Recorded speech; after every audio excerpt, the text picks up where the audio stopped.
from the book of 1 Samuel, chapter 1, verses 9 to 18. After they had eaten and drunk in Shiloh, Hannah rose. Now Eli, the priest, was sitting on the seat beside the doorpost of the temple of the Lord.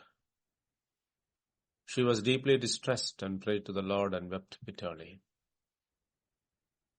And she bowed a bow and said, O Lord of hosts, if you will indeed look on the affliction of your servant and remember me and not forget your servant, but will give to your servant a son, then I will give him to the Lord all the days of his life, and no razor shall touch his head. As she continued praying before the Lord, Eli observed her mouth. Hannah was speaking in her heart, only her lips moved, and her voice was not heard. Therefore Eli took her to be a drunken woman.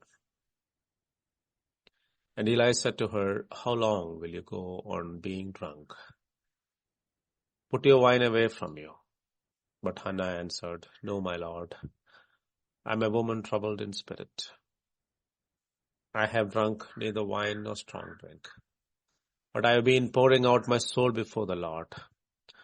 Do not regard your servant as a worthless woman. For all along I have been speaking out of my great anxiety and vexation. Then Eli answered, Go in peace, and the God of Israel grant your petition that you have made to him. And she said, Let your servant find favor in your eyes. Then the woman went her way and ate, and her face was no longer sad. In any generation, God is looking for people who are willing to fulfill his plan. We saw in the story of Ruth and Boaz how through a Moabite woman, God was preparing a family to raise a son who would be God's anointed king one day. Here we see God looking for one person who loves the Lord to fulfill his plan, to raise a prophet. Remember, we are still in the time of Judges, where there was no king in Israel, and everyone did what was right in his own eyes. This was a horrible condition, and God wanted to change that. He wanted to rule them as their king so that they will enjoy the blessings that God had in store for them. One may wonder, of all the people in Israel and all the families in Israel, why mention about the family of Elkanah? It was because here he saw a woman who had a heart for the Lord and prayed in his will. We read in this narrative that the Lord had closed her womb, and because of that, her rival used to irritate her. We need to recognize the sovereignty of God not only when success comes into our life, but also when roadblocks come. He brings about these obstacles so that we totally depend on him and come closer to God. It may be God's instrument to bring us to increase our faith. He brings about these obstacles so that we may realize his sovereignty. This crisis in the life of Hannah brought about a great prayer. She was not just praying a prayer to get a son, to get even with her rival, but a son who will be dedicated to God as a Nazarite, to fulfill the plan of God in a spiritually desperate condition of the land. This is how we should pray. We should be able to see things from God's perspective. God gives us problems so that we will pray according to his purpose, resulting in praise to him. This is the great lesson that we learn from the life of Hannah. Our pain and problems would be an opportunity for God to fulfill his plans in and through us. Instead of getting bitter about it, we should ask God to show us his will and pray accordingly. She knew that having a son would make her happy, but a son would be committed, that who would become committed to fulfill the plan of God, would make God happy. That was seeing things from God's perspective. And she was willing to bring up that child in the fear and nurture of the Lord, who would one day be a great spiritual influence in the land of Israel.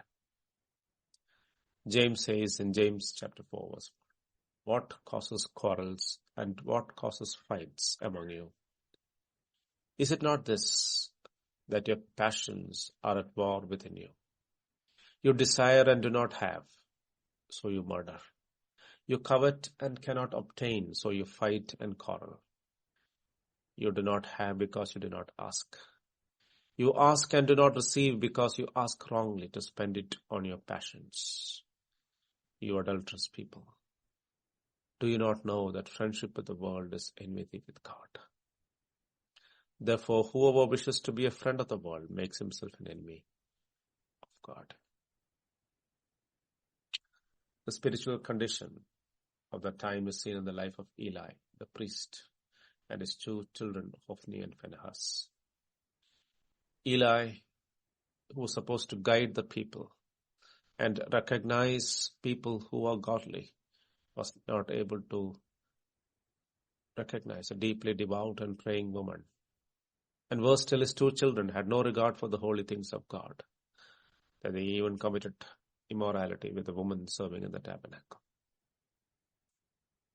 In such a bad spiritual atmosphere, we see Hannah as a shining light. In any generation, there is a remnant who sincerely wants to do his will, and God is looking for such people. In 2 Chronicles chapter 16 verse 9, for the eyes of the Lord run to and fro throughout the whole earth, to give strong support to those whose heart is blameless towards him. It is one thing to pray to God and make vows to him. It is another thing to fulfill those vows. One could imagine the time when Hannah conceived and bore a son, and the time came to give him to the Lord forever. She was committed to God and true to her vows. It was not just empty words that she told in the presence of God. She meant what she said to God in her heart, and no one heard. Man looks at the face, but God looks at the heart. Not even maybe Elkanah would have known about her prayer. We read in Psalm 76, make your vows to the Lord your God and perform them. Let all around him bring gifts to him who is to be feared, who cuts off the spirit of princes, who is to be feared by the kings of the earth. Hannah taught Samuel the first steps of faith during the short time she had him with her. Later in life, he became a great prophet of the Lord. In 1 Samuel chapter 3 verse 20, all Israel from Dan to Beersheba knew that Samuel was a confirmed prophet of the Lord. The Lord rewarded her faithfulness, and also he gave her more children. May the good Lord raise godly mothers like Hannah, who would be able to see the hand of God through her pain and problems. God bless.